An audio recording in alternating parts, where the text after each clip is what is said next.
tell me about the moment you actually decided to commit. Not when you got your license, but the moment that you decided that real estate was actually going to happen. Well, I think it was the moment I got my license, because at the time I was struggling and I was trying to get into a different line of business, actually selling businesses. I was trying to get into that. And I was like, for 2 years I did that. I struggled. I came like this close, like 10 different times to like getting a sale that would have paid me probably like 6 figures, and none of them panned out. I made like 10 grand over 2 years. It was terrible, and all these savings I had were drying up. So when I moved to where I live today, Babcock Ranch, that's when I was like, all right, I got to do something, because otherwise I don't know how I'm going to like feed my family here. And when I decided to get my license, I knew it, like I had to be all in, because I didn't want to go work for somebody or get some normal job, because I just knew that like was not in my blood. So that moment that you decided that you were going to commit to real estate, who else knew? Did anybody else know? Just my wife, really.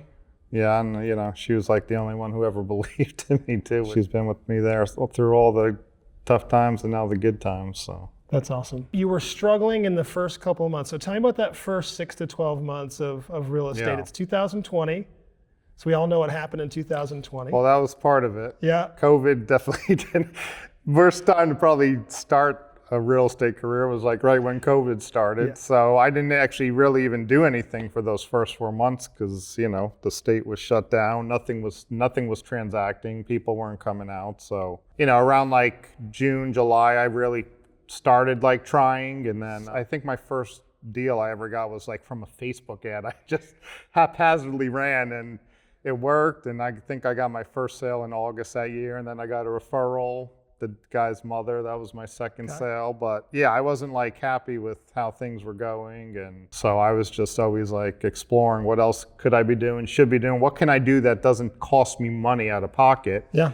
And that's when I started learning how to make videos. And I was doing everything. Like I taught myself how to video edit, how to film, like everything. I was coming up with all the ideas on my own. So I spent a lot of time in the beginning learning all that stuff. But you know, I didn't have a lot going on, so I had the time to do it.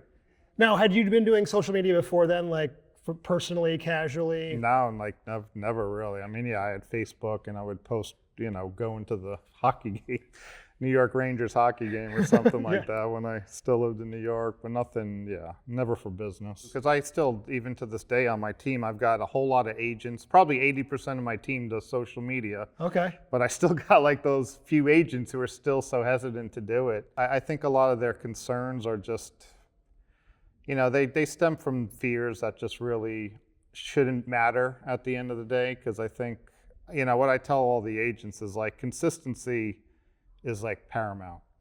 Your content doesn't need to be mind-blowing. The video editing, like none of that shit matters. Consistency is what matters, and then just knowing what you're talking about. What did you have to stop doing or stop being to become who you needed to be? Not what you added, what you gave up. I had to give up a lot of control.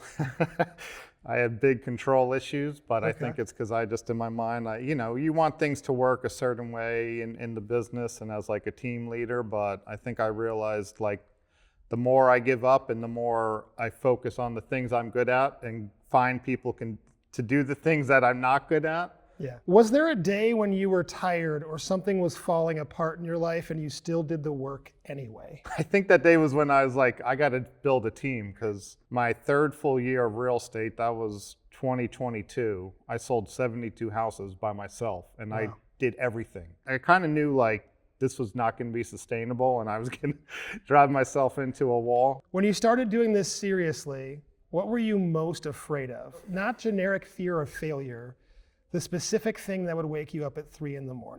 For me, it was just not being able to provide for my family at that time. I had moved from New York, and you know, I had a great job in New York, and luckily I saved a lot of money like when I moved down to Florida. But yeah, that first year to 2 years when I was trying to do that other business and nothing was going, and I just kept seeing my bank account get drained every month. So that was always my biggest fear. I think that's a big fear for a lot of agents, right? Like especially in the beginning. I love that you shared that, because when people look at your success and they're experiencing that feels so far away, right? They're like, oh yeah, that's great. You know, 200 units, that's awesome.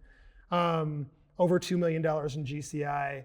He never had to worry about that stuff, right? Yeah. But you did. Oh, yeah. Like that's real. So what's something that place has given you, specific, concrete, that you wouldn't have figured out on your own or would have taken years to figure out? I don't know. I basically didn't know what I was doing. So I think Place has just given me that like whole blueprint of how do you structure things? How do you onboard agents? How do you train? That was like my big, I don't know how to train people. And it was also something I really like didn't want to do. Yeah. Now I've also realized like that's got to be my role as operator. Like I got to be invested in training people and again helping them succeed. So yeah. Has Place changed anything outside of your business, your family life, your identity, how you see yourself? if anything, it's just made me more excited about the possibilities. To keep building. Yeah. Yeah. Okay. I'm gonna go back to the private win. The private win. What's something you've done, not a deal, not a number, that nobody knows about, that you're proud of? Something quiet. I mean, my top agents, there's 3 of them. You know, one of them, I know he was making like 40 grand a year. I don't know, I think he didn't really have much going for him. He was in an industry that was dying and he made like $250,000. So like his wife is my operations manager. So like I've helped transform their lives, their income. Like they bought this brand new house. Like that stuff makes you feel good. And one of my newer agents who's crushing it now, like she was dying working in a hospital and she hated it. And it was so hard to get her to leave that job and the security of it. I was so confident she was gonna succeed because I saw her, she started in August and at first she didn't quit her job.